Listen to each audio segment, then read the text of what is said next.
Hello, I hope you're well. So today I'm going to be showing you the easiest way to make a bodice. The easiest way. And this is my way of making a bodice. So as you can see here on the pattern, I already have some lines drawn on, but they're not very clear. So I'm going to pass over them as I take you through the tutorial. So right here, we have our measurements. We have the chest. Now this is the circumference above your breasts. Now, this is what we are going to be using. We have the bust, which is what most of you use. We have the waist, the sleeve length, the bicep, and the calf. So let's start by getting our chest measurements as well as our arm side depth. That's the your armhole. Let's call it the armhole. So, like I told you, we are going to be using the chest measurements, which is the circumference above your breasts. So, what are we going to do? Here I have 37.5. Now, when you divide 37.5, what we do, you divide 37.5 by 4. Now, after you divide it by 4, 37.5 divide by 4. Now, the answer you get, we subtract 1.5 inches. Yeah? Now, what we get after we've subtracted this is going to give us our shoulder to shoulder. Because some of you measure shoulder to shoulder. Now, I don't measure that, and my garments come out perfect. For those of you that have watched my shorts, you've seen some of the clothes that I've made, and that's what my garments always look like, and that's always on fast fitting. So here, we shall put those measurements that we got all the way, all the way, all the way. Then, after we've demarcated, we shall come and draw a line here, a straight line. Now this line is going to be the length of the answer we got here. Yes, the answer we got here plus 0.5 inches. Plus 0.5 inches. Now that's going to give us the depth of the armhole line. Now from this point that you got, you go out by 2 inches and you mark those 2 inches there, right? Now let me run the lines through so that I don't get to confuse you, so that we are on the same page. When you get your measuring tape and you measure the distance from here up to here. Now let's not forget that our fabric is on fold, because our fabric is on fold right here. When you measure this distance, it should be able to give you your bust measurements, the accurate bust measurements. Now we are going to add 1 inch, because this is where our measurements stop. Now we are adding 1 inch. This is for ease, or what you would call sewing allowance, seam allowance. Now we are going to come to this height from here up to here, which is our shoulder to waist. Now our shoulder to waist, most people range between 15 inches to 16 inches. Very few go to 17 inches, but the majority of the people have 16 inches. So that is like the basic measurement for shoulder to waist. Now, this is what we have here. Now, when I place my measuring tape, I have 17 inches, right? Right here, 17 inches. Now, why do I have 17 inches instead of the 16 inches that I've talked about? I have 17 inches because I've added my sewing allowance on my length, which is the sewing allowance around the waist and the sewing allowance around the shoulder. So I use 17, not 16. Otherwise, I would have to transfer. If I had used 16, I'd have to transfer and then add the allowance. But I add it at once. Now we are going to go ahead and put our measurements. So the measurements that we are using here, the person has 35 inches for the waist. Come and mark that off, and we add 2 inches.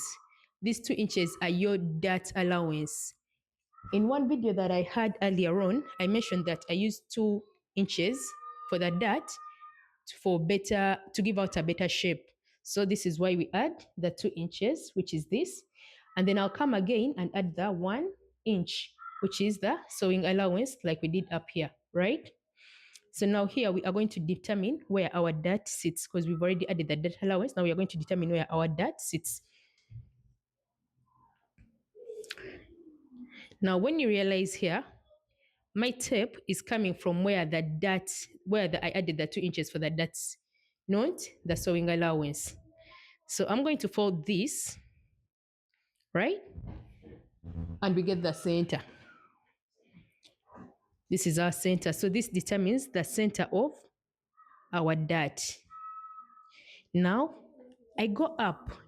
Now you can come and do, after I get that, you can come and measure like this, measure like that, measure like that to make sure that you have a straight line, which is this line. Let me go ahead and draw it.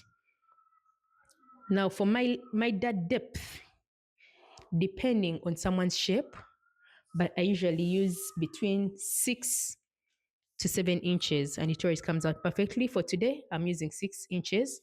Now, like I told you, my dots are 2 inches wide. So I go side by side 1 inch, and this side 1 inch. Now let's draw that out.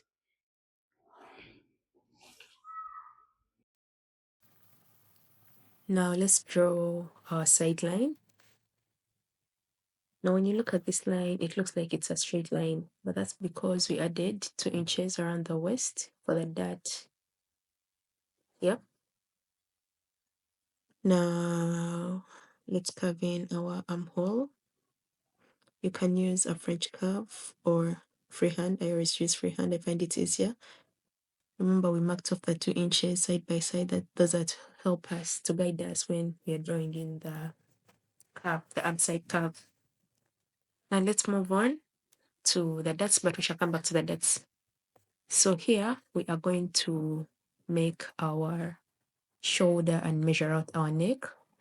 Now from the center, or where we have our fold, I went out by 2.5 inches and then down by 3.5 inches. 3.5 inches to avoid the cloth from kind of strangling or pressing so much on your neck. And I dropped down by 0.5 inches to the shoulder to draw that. Now let's get to the dots. We have the side dots, and then we have the dot that goes to the armhole. Now, one thing you should know about these dots is that should never meet. There is stop somewhere, they never meet. Now let's go ahead and put in our side dots. On my guide, I have two types of dots for the side, but it doesn't mean that we use both of them. What I'm doing right now is the princess dot line. That's if you want to do a princess kind of top. This is what I'm working on right now. But realize we have the side dot. Now the side dot, you can either use the side dot or you can use the princess dot line. Now for the princess dot line, I went down by 4 inches, then side by side by 0.5 inches. Now the center of my dot, I try to make sure that it curves in into the center of the dot that's coming from the waist so that we have a smooth transition. Because when we are cutting through, those are the lines that we cut through from. Now avoid having that curve sharp. It should always be smooth. So try to make it as smooth as possible. If it's not smooth, adjust your line.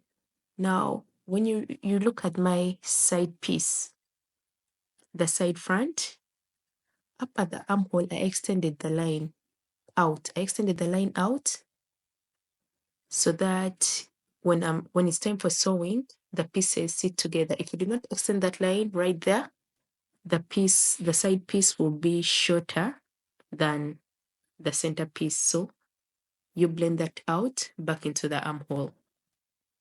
Now let's get to our side dot. Usually that's line, the center line is 4 inches long, but from the armhole, I usually go down by 3.5 inches. And from the center of the dot, I go out by 0.5 inches, 0.5 inches. Yeah, and that's it. Let's cut our fabric out, and don't forget we always have this fabric on fold, and be very careful when you're cutting the sides not to cut the extension that we made. Now after cutting through, we are going to have 3 pieces, one for the center and 2 for the side. Now please avoid moving your fabric much as I did, please don't do it. And now I always mark my fabric to know how many pieces that I have. If you found this video helpful, Please like and subscribe. See you in the next video. Thank you.